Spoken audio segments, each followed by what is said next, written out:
So, this is the part 3 of our chapter Water. In this lecture, we'll study what is waterlogging, what is salinity, and what is Indus Water Treaty that was signed in 1960.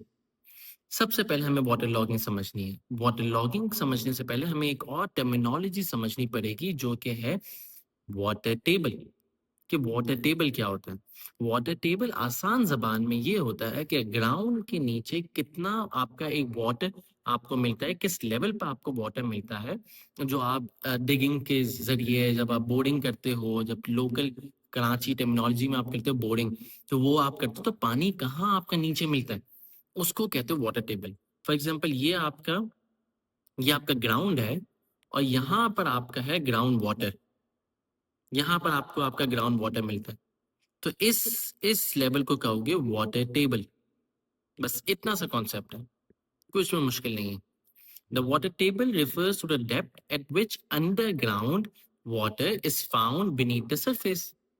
It is easy to get groundwater near the mountains, but much harder in the desert area, क्योंकि desert area में बारिश नहीं होती, desert area में कुछ पानी का source नहीं होता, तो इसीलिए डेजर्ट में पानी बहुत नीचे होता है। और माउंटेन्स में बारिश भी है, मॉनसून भी होती है, कहीं-कहीं वेस्टर्न डिप्रेशन भी होती है, रिवर्स भी है, लेक्स भी हैं। इस वजह से वहाँ पर वाटर टेबल थोड़ा ऊपर होता है, तो आपको पानी फेच करने में बड़ी आसानी होती है in the mountainous area. But desert में बड़ी मुश्किल होगी क्योंकि वाटर टेबल नीचे है। सही है? ये था वाटर टेबल। अब हमारा नेक्स्ट कॉन्सेप्ट है वाटर लॉगिंग। वाटर लॉगिंग क्या होता है कि जब ये जो हमने वाटर टेबल पढ़ा, ये वाटर टेबल राइज होना शुरू हो, वाटर टेबल राइज होना शुरू होगा, राइज होगा और इवेंचुअली ये ग्राउंड तक पहुंच जाएगा, ये आपकी जमीन तक पहुंच जाएगा। और जब जमीन तक पहुंच गया और पे और भी कुछ सीपेज हो रही है, किसी भी जरिए से ग्राउंड वाटर ऊपर जा रहा है, जितना ग्राउंड वाटर ऊपर जाएगा उतना ज्यादा खतरनाक होता है। और जब ये ग्राउंड तक पहुंच गया, आपकी टॉप सॉइल तक पहुंच गया, फिर ये और पानी तो जा ही रहा है इसके अंदर से, तो पानी फिर बाहर आएगा। और पानी जब आपका बाहर आएगा तो इसको आप कहते हो वाटर लॉगिंग, कि पानी जमीन से निकल कर इरप्ट होकर वो पानी बाहर पूरी जमीन पर फैल जाएगा। जब वाटर टेबल राइज होगा, जब जमीन तक पहुंच गया, फिर भी वो राइज हो रहा है, तो वो जमीन को फाड़ कर जमीन में से अंदर बाहर, जमीन में से बाहर निकल जाएगा। उसको आप कहते हो वाटर लॉगिंग। बिल्कुल आसान जबान में वाटर लॉगिंग ये होता है कि जब वाटर टेबल राइज हुआ, जमीन तक पहुंचा और फिर वो बाहर निकला। Water logging happens when underground water table rises to close to the surface. और जब पानी बाहर आ जाए तो उसको आप कहते हो वाटर लॉगिंग। ये ऐसे जब पानी आपका बाहर आ जाए, ये इरिगेशन का पानी नहीं है, ये जमीन में से, जमीन के अंदर में से पानी बाहर निकला। इससे मसला क्या है? क्रॉप यील्ड, क्रॉप की पैदावार कम हो जाएगी, जो सॉइल है वो अनप्रोडक्टिव हो जाएगी, सेलिनिटी बढ़ेगी। इससे हमारा नेक्स्ट कॉन्सेप्ट है वाटर लॉगिंग, क्योंकि वाटर लॉगिंग और सेलिनिटी एक साथ ही आती है, ये by one get one free के ऑफर में आते हैं। वाटर लॉगिंग क्या है? पानी ऊपर आया ग्राउंड तक पहुंचा और फिर ग्राउंड से बाहर आ गया, ये वाटर लॉगिंग। जब वो पानी बाहर आता है तो वो अपने साथ सेलिनिटी भी लाता है। जब वो सेलिनिटी भी ड्रॉप करेगा पानी के साथ, उसकी सेलिनिटी भी आपके near to the surface drop होगी और इवेंचुअली पानी तो इवेपोरेट हो जाएगा, पीछे क्या रह जाएगी? सेलिनिटी। ये हमारा नेक्स्ट कॉन्सेप्ट है सेलिनिटी का। तो सेलिनिटी कैसे होती है? वाटर लॉगिंग से ही होती है। जब वाटर लॉगिंग होगी, पानी बाहर आएगा तो इवेंचुअली कुछ टाइम बाद पानी तो इवेपोरेट हो जाएगा, बचेगी क्या पीछे? सेलिनिटी। और सेलिनिटी कैसे होती है? ऐसी, ये वाइट वाइट पैचेस, ये वाइट पैचेस रह जाते हैं। पानी इवेपोरेट हो गया तो वाइट पैचेस रह जाएंगे और सेलिनिटी क्या होगी? ये टॉप सॉइल के साथ मिक्स हो जाएगी। सेलिनिटी टॉप सॉइल के साथ मिक्स हो जाएगी और उसको बिल्कुल ही अनफर्टाइल कर देगी, बिल्कुल ही खराब कर देगी, बिल्कुल ही आपकी जो जमीन है, जो आपकी टॉप सॉइल है, वो यूजलेस हो जाएगी, will be unproductive for the crop. ये मसला होता है सेलिनिटी का, क्योंकि वो आप जब आपकी टॉप सॉइल के साथ मिक्स हो गई तो फिर तो आप भूल जाओ कि आपकी उस जगह पर दोबारा से इरिगेशन, दोबारा से एग्रीकल्चर हो सकता है। क्योंकि वो टॉप सेल आपकी अब पूरी खराब हो, ये सैलिनिटी होती है। Salinity is white salty patches appear on the soil. ये कैसा आता है? ये पानी की वजह से, वाटर लॉगिंग की वजह से सैलिनिटी होती है। जब पानी इवेपोरेट हो जाएगा तो सिर्फ पीछे क्या रह जाएगी? Salinity, white patches. इससे सॉइल की फर्टिलिटी डिक्रीज होती है, इससे क्रॉप की ग्रोथ बेकार होगी, क्रॉप यील्ड, क्रॉप पैदावार कम होगी। ये आपकी अच्छी खासी एरेबल लैंड, इसका मतलब आपकी जो प्रोडक्टिव लैंड है, जो एग्रीकल्चर की लैंड है, वो आपकी बिल्कुल तबाह बर्बाद हो जाएगी। उस पर कभी आप कोई चीज पे ग्रो नहीं कर सकते, क्योंकि वो टॉप सोइल के साथ मिक्स हो गई। अब आपको पूरी टॉप सोइल रिमूव करनी पड़ेगी और अलग से टॉप सोइल लानी पड़ेगी। इसकी भी एक गवर्नमेंट ऑर्गेनाइजेशन है जो ये काम करती है, उसके बारे में बाद में पढ़ेंगे। Pollute water sources, increase farming cost, क्योंकि अब आपको क्या करना पड़ेगा? अब आपको वो जमीन को रिक्लेम करना पड़ेगा, जमीन को दोबारा से सही करना पड़ेगा, जो कि बहुत महंगा प्रोसेस होता है। फार्मर्स तो इस चक्कर में पड़ते ही नहीं है, फार्मर्स बोलते हैं छोड़ दो, जमीन ही छोड़ दो, अब यहाँ पर हम फिश फार्मिंग कर लेंगे या हम कुछ और कर लेंगे, पर एग्रीकल्चर नहीं करेंगे, क्योंकि वो सॉइल अब खराब हो चुकी है। तो वाटर लॉगिंग क्या होती है? जब पानी इतना ऊपर आ जाए, जब वाटर टेबल राइज हो जाए और ग्राउंड तक पहुंच जाए, फिर वो बाहर इरप्ट होता है और हर जगह पर आपका नीचे का पानी फैल जाएगा। इसको कहते हैं वाटर लॉगिंग। जब पानी इवेपोरेट हो जाएगा, पीछे क्या रह जाएगी? सैलिनिटी रह जाएगी, सैलाइन रह जाएगी। जब उसको कहते हो आप सैलिनिटी। और सैलिनिटी में बेसिकली वाइट पैचेस होते हैं, वाइट पैचेस आपकी सॉइल में रह जाएंगे, क्योंकि वो सैलिनिटी जो है वो आपकी रह जाएगी। उससे सॉइल बिल्कुल ही इनफर्टाइल हो जाएगी, सॉइल खराब हो जाएगी, सॉइल अनप्रोडक्टिव हो जाएगी, सॉइल की फर्टिलिटी बहुत डिक्रीज हो जाएगी। इससे क्रॉप यील्ड नहीं होगी, क्रॉप ग्रोथ नहीं होगी, जमीन खराब हो गई। फार्मर को वो दोबारा से या तो रिक्लेम करे या तो लैंड छोड़ के चला जाए। ये है वाटर लॉगिंग और सैलिनिटी। अब वाटर लॉगिंग होती क्यों है? देखो, मैंने क्या बताया कि पानी का ऊपर आना इज वाटर लॉगिंग। अब हमें ये समझना है कि पानी ऊपर आता कैसे है, पानी क्यों ऊपर आता है, ये हमें समझना है। कॉजेज ऑफ वाटर लॉगिंग और सैलिनिटी अभी हम पढ़ने जा रहे हैं। Causes of water logging, salinity. Salinity क्यों होती है? वाटर लॉगिंग की वजह से। वाटर लॉगिंग क्यों होती है? क्योंकि पानी ऊपर आता है। तो हमें सब ये फैक्टर्स निकालने के पानी ऊपर आता क्यों है।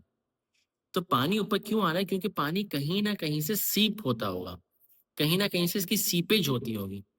और सीपेज कहाँ से होती है? कैनाल से होती है। अब कैनाल्स हमने लास्ट लेक्चर में पढ़ा था कि कैनाल्स भी दो टाइप की होती है। एक आपकी होती है लाइन कैनाल, एक होती है अनलाइन कैनाल। जो लाइन कैनाल होती है वो बेसिकली आपकी जो लाइन होती है, उसमें आप सीमेंट लगाते हो, उसमें आप यहाँ पर सीमेंट लगाते हो। और क्यों लगाते हो? To avoid seepage. आपकी सीपेज ना, पानी अंदर सीप ना हो। क्योंकि जब सीपेज होगी तो पानी ग्राउंड के अंदर जा रहा है, तो फिर पानी ऊपर भी आएगा। ये एक नुकसान है, वाटर लॉगिंग फिर होगी आपकी, क्योंकि पानी ऊपर आना इस नुकसान, पानी ऊपर आना is a major cause for water logging. तो आप अगर अनलाइन कैनाल है तो आप उसको लाइन करो, जिससे पानी सीप नहीं होगा। दूसरा आप क्या कर सकते हो? आप दरख्त लगाओ, आप फॉरेस्ट लगाओ, आप ट्री लगाओ। जब आप फॉरेस्ट छोड़े, हम कहते हैं आप ट्री लगाओ। जब दरख्त लगाओगे, इससे क्या होगा? दरख्त आपका पानी यूज करेगा, पानी यूज करेगा, पानी को वो अपने इस्तेमाल में लेगा, टू बेसिकली जिंदा रहने के लिए, फोटोसिंथेसिस के लिए वो पानी इस्तेमाल में लेगा। जब पानी इस्तेमाल में लेगा तो वाटर लॉगिंग, तो वाटर टेबल कम होगा। क्योंकि एक तो आपको पानी ऊपर भरने से रोकना है और पानी को जरा नीचे भी लाना है। तो पानी भरने से तो आपने लाइन कैनाल से रोक दिया, अब पानी को नीचे लाना है। पानी को नीचे हम कैसे लाएंगे? कि हम दरख्त लगा दें। एक दरख्त होता है यूकेलिप्टस ट्री, यूकेलिप्टस ट्री। वो क्या है, उसको पानी बहुत चाहिए होता है, तो आप वो दरख्त लगा दो। वो दरख्त लगाओगे तो पानी वो सोख करेगा, पानी वो इस्तेमाल करेगा, पानी इस्तेमाल करेगा, वाटर टेबल नीचे हो जाएगा। ये दूसरा रीजन, ये दूसरा कॉज होता है। अब दूसरा बेसिकली आप ये कह सकते हो, ये फैक्टर है to control water logging salinity. आप दरख्त लगाओ, यूकेलिप्टस ट्री लगाओ, जिससे वाटर टेबल नीचे जाएगा। तीसरा, आप ट्यूबवेल लगाओ। अब ट्यूबवेल लगाने से क्या होता है कि जब आप ट्यूबवेल लगाओगे तो आप ट्यूबवेल में नीचे का पानी यूज करते हो, अब वाटर टेबल का ग्राउंड वाटर आप यूज करते हो। और जब आप यूज करोगे अपनी इरिगेशन के लिए, कोई भी पर्पजेस के लिए, तो होगा क्या कि नीचे का पानी जब यूज होगा तो वाटर टेबल नीचे जाएगा। तो आपको तो यही करना है, आपको तो वाटर टेबल ऊपर नहीं लाना और आपको नीचे लाना है। तो आपने ट्यूबवेल के जरिए पानी इस्तेमाल कर लिया, और जब पानी इस्तेमाल कर लोगे तो वाटर टेबल नीचे हो जाएगा। तीसरा रीजन है कि आप ट्यूबवेल लगाओ। फार्मर को एजुकेट करो। फार्मर पता है क्या सोचता है? फार्मर बोलते हैं यार अगर क्रॉप का पानी दो तो क्रॉप उगती है, अगर मैं ज्यादा पानी दूंगा तो क्रॉप ज्यादा जल्दी उगेगी। सर नहीं होता। जो आपके इलिटरेट फार्मर होते हैं, आप उनको ये समझाओ कि ज्यादा इरिगेशन करने से होगा क्या कि पानी जब सॉइल में डाल रहे हो, वो क्रॉप तो जितना पानी यूज करेगी उतना यूज करेगी, पार सारा पानी फिर आपका नीचे सोख हो जाएगा। जब जमीन के नीचे एक्स्ट्रा वाटर जाएगा तो वाटर टेबल को वो राइज करेगा। तो फार्मर को एजुकेट करो कि ज्यादा इरिगेशन करना सही नहीं होता। ठीक है, ये बेसिकली फैक्टर्स है, बेसिकली वेज है to control water logging and salinity. Tube well सबसे अच्छा तरीका है आपको वाटर टेबल को कम करने का। आपने वाटर टेबल कम करा, वाटर लॉगिंग नहीं होगी, वाटर लॉगिंग नहीं होगी, सैलिनिटी नहीं होगी। समझ रहे हो बातों को? दोबारा से मैं आप लोगों को कॉन्सेप्ट समझाता हूँ। वाटर लॉगिंग क्या होती है? वाटर टेबल राइज होता है, जब वाटर टेबल ये ग्राउंड तक पहुंच गया तो इरप्ट होगा, बाहर निकलेगा, पानी वेपरेट होगा तो सैलिनिटी हो जाएगी, सॉल्टी पैचेस रह जाएंगे। आप कैसे कंट्रोल कर सकते हो? आपको वाटर टेबल को कम करना है, आपको वाटर टेबल को ऊपर नहीं आने देना। तो आप ट्यूबवेल लगाओगे, आप ट्रीज लगाओगे, यूकेलिप्टस ट्री लगाओ जिसको पानी ज्यादा चाहिए होता है। तीसरा, आप कनाल को लाइन करो कि पानी सीप ना हो। चौथा, फार्मर को एजुकेट करो कि ज्यादा पानी देने से क्रॉप जल्दी नहीं उगेगी, क्रॉप आपकी खराब होगी। एक गवर्नमेंट का इदारा होता है SCARP, salinity control and reclamation project. ये जो स्कार्प है, ये गवर्नमेंट एक ऑर्गेनाइजेशन है जो सैलिनिटी को कंट्रोल करने के लिए काम करती है। तो SCARP salinity control and reclamation project ये काम करता है कि वाटर लॉगिंग और सैलिनिटी को कंट्रोल करता है, और हो जाए तो उसके लिए फिर मेजर्स भी करता है फार्मर्स के साथ मिलकर। ज्यादा आपको उसके बारे में समझने की जरूरत है, आपको ये पता होना चाहिए एक इदारा है गवर्नमेंट का जो ये काम करता है। Indus water treaty. Indus water treaty 1960 में साइन हुई थी, अयूब खान के एरा में साइन हुई थी। शुरू से ही 1948 से आपके ये मसले होना शुरू हो गए थे कि आपके, अच्छा सबसे मेजर जो मसला है वो आपको हिस्ट्री से मिलेगा। हिस्ट्री ये कहती है कि आपका पंजाब जो है वो गलत डिस्ट्रीब्यूट हुआ। ये बेसिकली आपका टोटल पंजाब था। अब इसमें ये पाकिस्तान का पंजाब है, एक सेकेंड, ये पाकिस्तान का पंजाब है, ये इंडिया का पंजाब है। अब सारी जो रिवर्स हैं, जो पाकिस्तान में 4 रिवर्स आती हैं, इंडस, इंडस, झेलम, चिनाब, रावी, सतलज, इसको आप कहते हो बेसिकली 5 ईस्टर्न रिवर्स। ये जो 5 ईस्टर्न रिवर्स आपकी आती हैं ये इंडिया से आती हैं, और इनके सारे जो हेडवर्क्स हैं, मतलब जहां से ये शुरू होती है, जो सारे हेडवर्क्स हैं ये आपके इंडिया में। अब सबका पानी इंडिया से ही आता है, तो इंडिया ने क्या करा, आपकी ईस्टर्न रिवर्स का पानी स्टॉप करा, पानी रोका। अब पानी ये लोग क्यों रोक रहे थे? उन्होंने, इंडिया वाले ने सोचा कि हम पाकिस्तान की एग्रीकल्चर जो इकोनॉमी है, क्योंकि पाकिस्तान की एग्रो बेस इकोनॉमी है, कि पाकिस्तान पूरा अपना रिलाय करता है एग्रीकल्चर के ऊपर। पाकिस्तान की अगर हम एग्रीकल्चर को तबाह कर दें, क्योंकि पानी तो मेन सोर्स है, आपकी जिंदगी में भी पानी बहुत अहम किरदार अपनाता है, और आपके एग्रीकल्चर में तो वो वाहिद चीज है, मतलब ये नहीं होगी तो कैसे क्रॉप ग्रो होगी। तो पानी रोक देंगे तो पाकिस्तान की एग्रीकल्चर को नुकसान पहुंचेगा, एग्रीकल्चर को नुकसान पहुंचेगा तो इकोनॉमी को नुकसान पहुंचेगा। इसीलिए इन्होंने क्या करा, आपके इंडस, झेलम, चिनाब, रावी, सतलज का पानी स्टॉप करने की कोशिश करी। इससे पाकिस्तान में बहुत नुकसान हुआ, पाकिस्तान के एग्रीकल्चर को उससे बहुत नुकसान हुआ। तो जिन्ना ने, लियाकत अली खान ने ये यूएन में जाके मदद मांगी कि भाई आप हमारे साथ कुछ करें। फिर जिन्ना का तो इंतकाल हो गया, लियाकत अली खान ने कोशिश करी कि यूएन से हम कोई ट्रीटी साइन कर लें जिससे हम ये सारे जो मसले हैं उसको हम सॉल्व करें और हमारा ये पानी ना रोके। इसलिए 1960 में इवेंचुअली आपकी वर्ल्ड बैंक के साथ आपने मिलकर एक मुआहिदा करा, एक ट्रीटी साइन हुई, एक ट्रीटी साइन हुई between Pakistan and India. Pakistan और इंडिया के दरमियान एक ट्रीटी साइन हुई जिसमें ये कहा गया कि इंडस, झेलम, चिनाब, इन 3 रिवर्स का पानी पाकिस्तान यूज करेगा और रावी, सतलज और ब्यास। ब्यास एक इंडिया की रिवर है, एक रिवर है, ईस्टर्न रिवर ही है, पर वो ब्यास इंडिया में सतलज के साथ मिल जाती है।